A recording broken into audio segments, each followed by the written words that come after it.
TV on in the other room, so you'll hear things. My mom is moving around, so you might hear her. The first thing I want to say before I get into this video, and I'm coming on camera again. I'll be coming on camera a lot now because they I'm unplugging the cord. Because they thought that they were going to be able to keep recording, filming, whatever me, and I wouldn't be able to.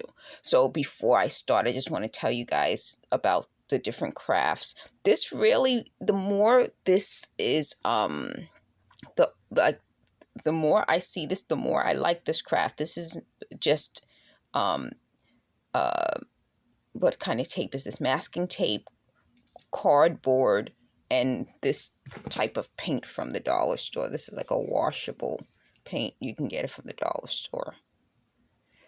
And the more I see it, the more I like it. It's so simple. If you want to see that craft, there's a video.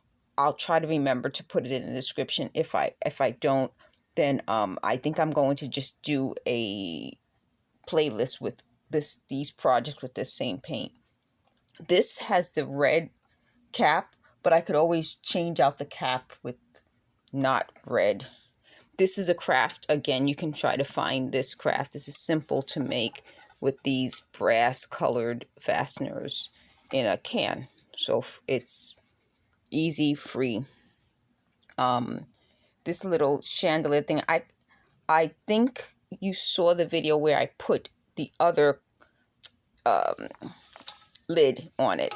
So if not, I'll try to remember to put the link for the other lid so that can be shown to you folks. But you see how this same hot sauce bottle was used in this project. Let me take this off the top. So this is a paint can lid. So instead of having a smaller lid, you can use a paint can lid, and it's much bigger. The lids were used at the bottom of this dollar store vase, and that's simple. So some of the crafts I'll try to link in the description.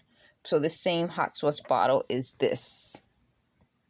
And you guys are probably familiar with the hot sauce bottle and how you can put this lid instead of this lid and make a completely different looking stand. Okay, so that I think is that. This is the other craft that I was going to make on camera, but let me see if I can squeeze it here and do it really fast so that, again, when you're trying to find a way of decorating and you don't have a vase, this is a pickle jar. I showed you the pickle jar before. This is the same old pickle jar in different crafts. So instead of using this as a vase, you don't want to get it wet because of how it's made. You want a regular just vase that you can put water in. It's not a big deal. You do it like this. And then that's it. So, if you're saying, well, I can't, you could wet it because you see how it's constructed. It's cardboard glued with the tape, the masking tape. So you could wet it. You would just have to be careful because it's just glass inside. But if you don't want to mess up the outside, then just take another pickle jar or another jar, and there you are. So you don't have to spend any money, pretty much. You just take what you already have and use it. Okay? This is the can without the green paint. This is the can with the green paint. I kind of like the look of this because it looks like it's been outside and sort of aged and weathered. Again, all the crafts are inexpensive to make, and I will, if I remember, put a link to the crafts in the description. Otherwise, what I'll just do is try to do more playlists, and you guys can tell me whether that makes sense. Okay, so let me pause this, get on camera, and let's talk more.